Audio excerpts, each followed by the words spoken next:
Okay, hello everyone. This is Rob Horlock from the Midlife Opportunity, the community website for people who can't claim to be young anymore, but who certainly don't consider themselves to be old. www.midlifeop.com. Today we're looking at ways to secure your career. Are you worried about losing your job? Many people have this fear, and in the coming months more and more people will be asking themselves the same question. If you're in this position, what should you do? Firstly, ask yourself if this is a real fear or an unjustified reaction to the current economic climate. Most jobs, in fact, will not disappear, and most people will remain in their current employment. You may be worrying unnecessarily.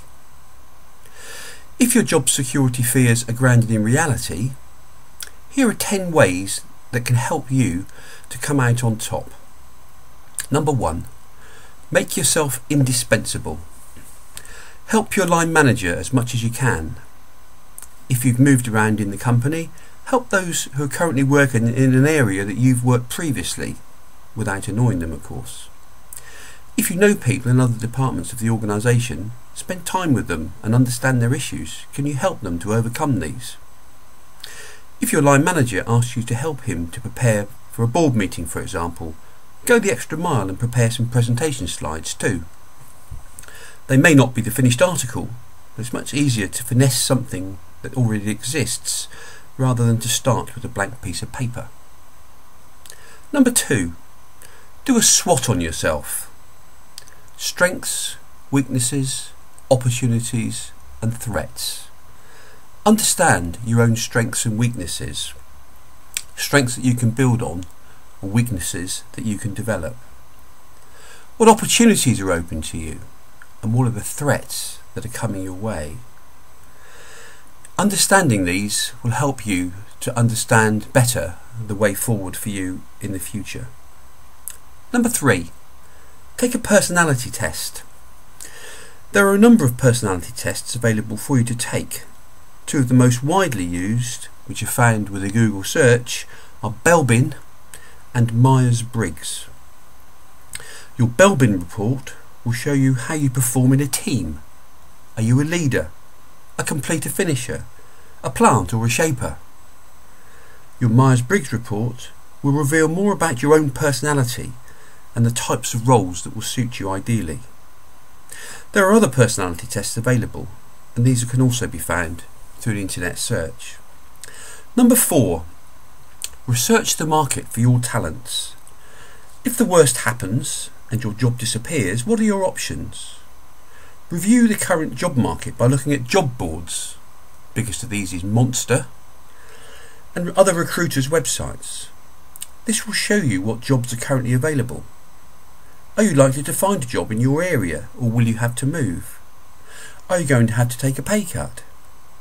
Get a good idea of your options before you need to start looking in earnest. Number 5. Network. You should network inside your company as well as outside. Make sure you get to know as many managers as possible in your organisation, and make sure they know who you are. Get back in touch with old colleagues. Networking can be face-to-face, at networking meetings, or virtual on the internet. The best business networking site is LinkedIn, and you should definitely be registered on there. Number 6. Upskill.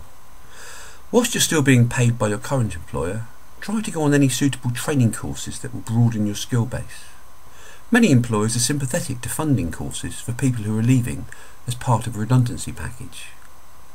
Number 7. Understand your rights.